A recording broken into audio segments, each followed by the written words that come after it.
আজ 1 April supreme কোর্টে ছিল এসআইআর শুনানি এবং সেই শুনানি শেষ হলো, নতুন ডেট দেওয়া হলো। তবে সেই ডেটটা খুব গুরুত্বপূর্ণ। সেই ডেটটা দেওয়া হয়েছে 6 এপ্রিল এবং বিকেল 4টে শুনানি। তার কারণ 6 এপ্রিল হচ্ছে এই যে 23 তারিখে আমাদের এখানে প্রথম দফার ভোট, সেই ভোটে যেই প্রার্থীরা লড়বেন তাদের জন্য মনোনয়ন জমা দেওয়ার শেষ তারিখ। ফলে তার মধ্যে অন্তত যেই অঞ্চলগুলোতে প্রথম দফায় ভোট হবে সেখানকার সমস্ত নামের নিষ্পত্তি করে ফেলা উচিত, এটাই জানিয়েছে নির্বাচন কমিশন। তো আজকের এসআইআর মামলা শুরু হলো ওই 11:15 নাগাদ। আর শুরুতেই প্রধান বিচারপতি বললেন, হাইকোর্টের প্রধান বিচারপতি সুজয় পাল মহাশয়ের সঙ্গে সুপ্রিম কোর্টের কথা হয়েছে এবং তিনি সুপ্রিম কোর্টকে জানিয়েছেন যে 7ই এপ্রিলের মধ্যে সব নামের নিষ্পত্তি হয়ে যাবে। সুপ্রিম কোর্টের প্রধান বিচারপতি সূর্যকান্ত বলেন যে হাইকোর্টের প্রধান বিচারপতির চিঠিতে আমরা সন্তুষ্ট, প্রায় 47 লক্ষ নামের নিষ্পত্তি হয়ে গিয়েছে। একই সঙ্গে তিনি জানান ট্রাইব্যুনালও দ্রুত কাজ শুরু করবে। কমিশন মানে নির্বাচন কমিশনের আইনজীবী সুপ্রিম কোর্টকে বলেন যে আজ বুধবার, আজ প্রশিক্ষণ দেওয়া হবে, আগামীকাল বৃহস্পতিবার থেকে ট্রাইব্যুনাল তার কাজ শুরু করবে।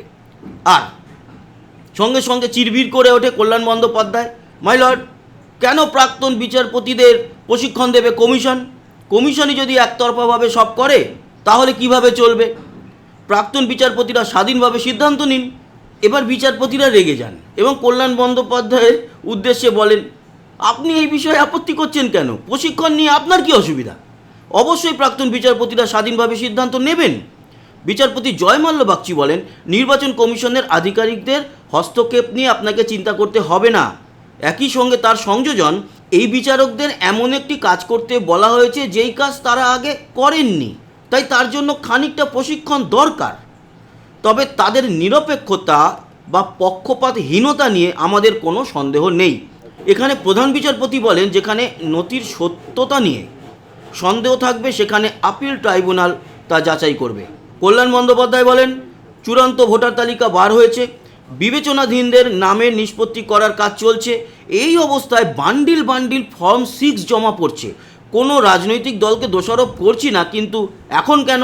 আর ফর্ম 6 নিয়ে অভিযোগ জানাতেই কল্যাণ বন্দ্যোপাধ্যায়ের উদ্দেশ্যে প্রধান বিচারপতি সূর্যকান্ত বলেন, অনুমানের ভিত্তিতে বলবেন না এই সমস্ত কথা।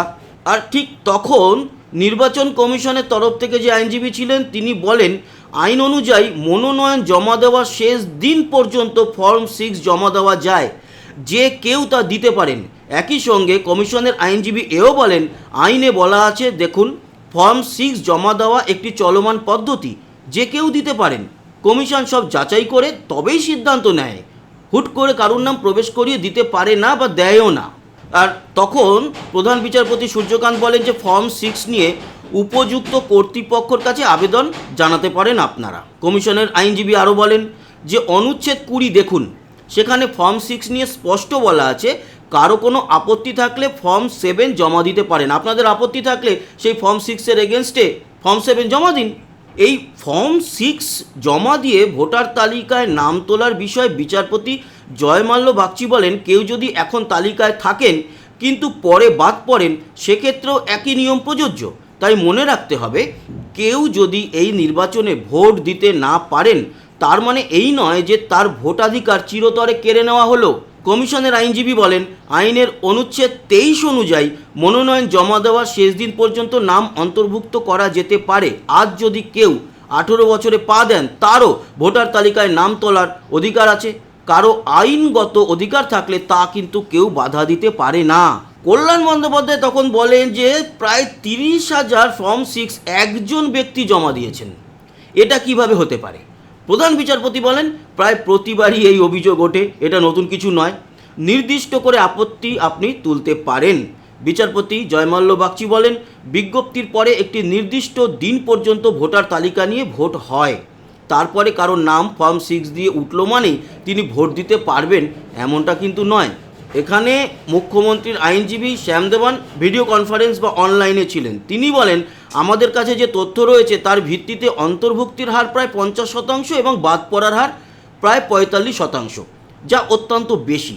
এটি মূলত যাদের ম্যাপিং করা হয়েছে তাদের ক্ষেত্রেই প্রযোজ্য। এই অবধি মোটামুটি শুনানি হয়, আর তারপরে আগামী 6 এপ্রিল বিকেল 4টে সুপ্রিম কোর্টে এসআইআর মামলার পরবর্তী শুনানি হবে।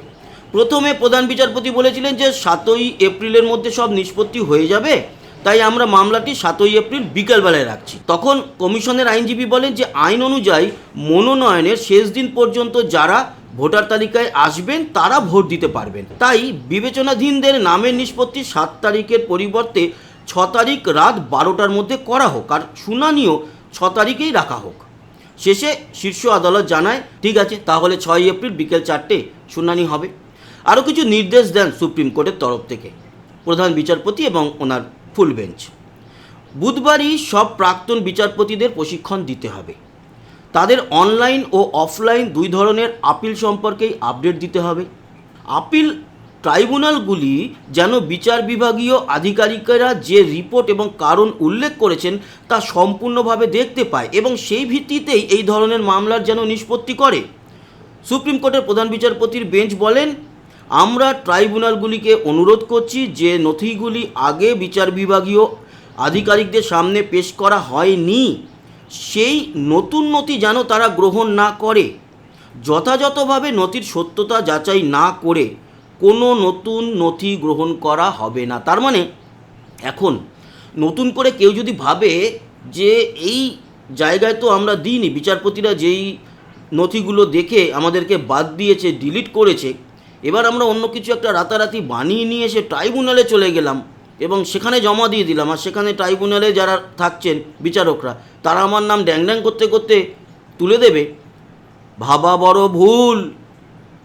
আজকে মমতা বন্দ্যোপাধ্যায় এক সভা থেকে বলেছেন যে 22 লক্ষ নাম আমরা তুলে দিয়েছি, যাদের নাম বাদ গেছে তাদের আমরা অর্থ দিয়ে সাহায্য করব, খরচা আমরা দেব নাম তোলার ব্যাপারে ট্রাইব্যুনালে। তার মানে কি শুধু যাতায়াত খরচা, খাওয়া দাওয়ার খরচা, নাকি তাদের কোনো একটা জাল নথি বানিয়ে দেওয়ার খরচা? জানা নেই। তবে আলটিমেটলি যেটা হলো, আমাদের পশ্চিমবঙ্গের সাধারণ মানুষের ট্যাক্সের টাকা আবারও ধ্বংস হলো। কপিল সিব্বাল, শ্যাম দিওয়ান, মানেকা গুরুস্বামী, কল্যাণ বন্দ্যোপাধ্যায় নয় ঘরের উকিল, তিনি পান ঠান এদিক থেকে ভালোই, তো সেটা হয়তো খুব একটা বেশি খরচা নয়। তাও আছে তো দিল্লি যাতায়াতের খরচা, থাকা খাওয়ার খরচা, অনেক বড় বিল বাবা। আপনার আমার মতো নয় যে আমরা 300 টাকার ডিনার ফিনার দিয়ে একেবারে প্যাকেজ করে খেয়ে নেব, 1000 টাকার হোটেল রুমে থাকবো, ব্যাপারটা ওরকম নয়। লাখ লাখ টাকা খরচা তার পিছনেও। কিন্তু আসলে কি পেলাম? পেলাম হচ্ছে আমরা সাধারণ মানুষ ঠিকঠাকই পেয়েছি, সব কিছু ঠিকঠাক চলছে। এনারা যেটা পেলেন এত বড় লবডঙ্কা।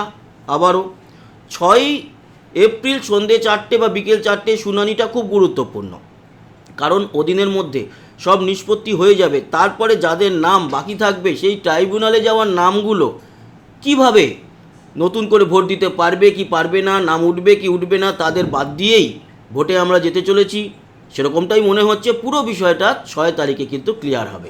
বাকি এসআইআর ঠিকঠাক চলছে, তবে বেশ কিছু জায়গায় এরকমও রিপোর্ট আছে তাদের পাসপোর্ট আছে তবুও তাদের নাম ডিলিটেড।